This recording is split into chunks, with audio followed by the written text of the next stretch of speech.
Ассалаумағалейкум. Қайырлы күн қарағанды. Оразаларыңыз қабыл болсын. Мен ауылдың баласымын. Нағыз қазан, қара қазан дейді ғой.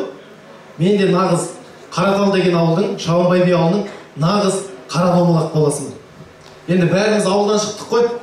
Енді ауылдан шыққандар болса, шапалақ соғып қойыңыздар.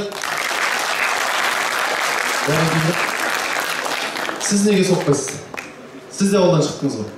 Әлде ұяласыз ба? Мен ауылдан шыққаныма ұялмайды екен. Ауылдан шыққаныма намыстанып, тартынбайды екен. Мен керісінше ауылдан шыққанын мақтан тұтамын. Енді ауылдың өмірі деген қызық қой. Жалпы ауылдың адамдарының көбісінің кемшілігі ол жаңағы орыс тіліне сәл-пәл шорқақтауымыз. Сәл-пәл болғанда әжептәуір шорқақтауымыз ғой. Мен сол шорқақтықтан туған бір-екі қызықты әңгімелерімді айтып берейін. Бірде ауылда ата-бабаларымыздың рухына арнап ас беріп жатқанбыз. Біз ас беріп жатқан кезде мектепте жөндеу жұмыстары жүріп жатқан. Енді ол жөндеу жұмыстарын білесіздер, кімдер жүргізетін? Ол жөндеу жұмыстарын орыс ағалар жүргізіп жатқан. Орыс ағалар деп қоямын ба? Сол кісілер жүргізіп жатқан. Содан тойхананың артында қазан ошақтың қасында жүргем.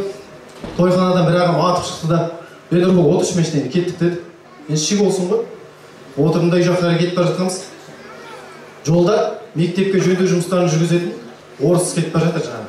Содан ағам енді ауылдың адамдары қонақ жай ғой. Ала кетейік деді.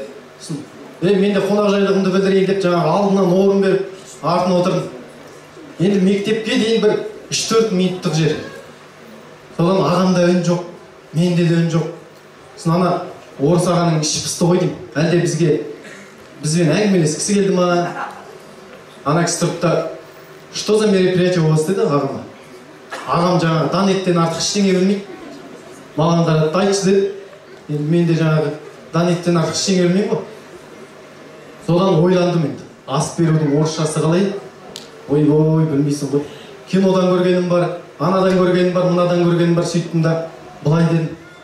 У нас этот юбилей мертвых дедім. Ана кісінің көзі банкі.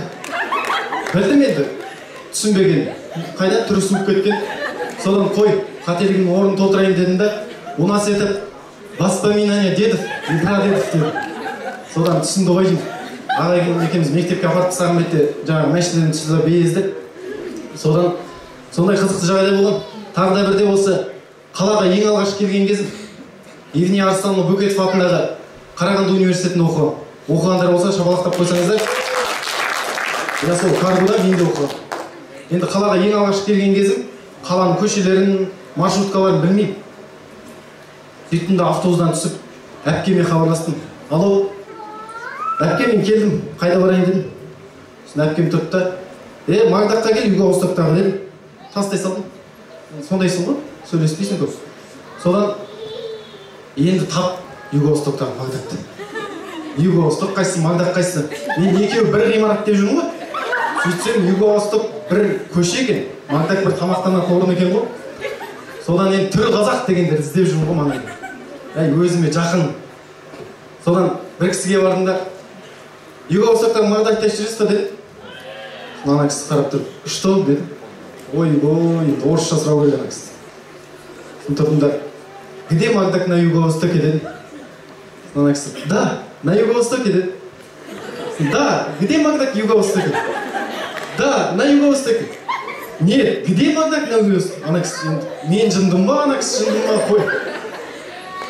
Что-то не то дедім да, қазақты тауып, әйтеуір үйді тапқаным бар. Енді сондай жағдайлар айта берсем көп.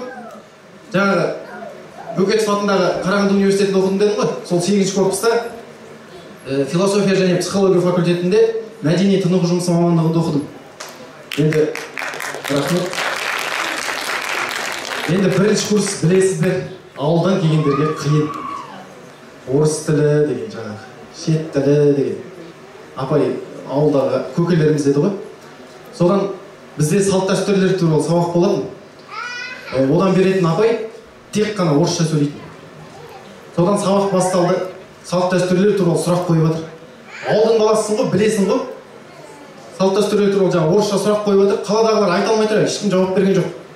Содан мен жауап бергім келеді дейді. Айта алмаймын. Содан бүйтіп талпынғанымды көрді ғой деймін. Жаңағы кісі тұрып та, ну Нұрбол, говори дедім. Ал мұғалім у меня жеткіземағансыз енді айта берсем жалпы көп. Жалпы енді ауылдың адамдарының жаңағыдай бір кемшілігі сол шығар енді. Енді тағы да біз ауылдың адамдары асығыспыз. Неге десеңіздер, біз өзіміздің ауылдағы жаңағы болып жатқан, не істеп жатқан шаруаларымызды айтпаймыз ешкімге. Мысалы, қаладағылар звондап, қалдарың қалай не істеп жатсыңдар десе, сол мал жайлап, малдарды төлдеп болды. Артық әңгіме жоқ. Ал қаладағылар енді ашық келеді кішкене. Оларға жаңағы, өздерің қалайсыңдар десе, сол жақсы, бүгін ана жібекті садикке барғанбыз. Содан садиктен шығып жылап, оны қыдырттық. Енді кешке ана ауылдан көшіп келген ерсіндер ауыз ашар беріп жатқан. Соған барамыз. Мәшинеде бұзылып тұр. Жібереді ғой енді. Біздікілер білмеймін неге екенін. Бізде қысқа аяқ нұсқа болды. Ертең автобусқа мінем, тосыңдар. Тастай саласың ғой болды. Артық уақыт жоқ бізде ауылдың адамдарда. Енді жалпы айтайын дегенім, ауылдың өмірі қызық. Ауылға келіңіздер, көріңіздер. Ауылының түтіні қымбат маған. Ауылдан келген қара домалақ баланы бос шығарып салмайтын шығарсыздар. Рахмет.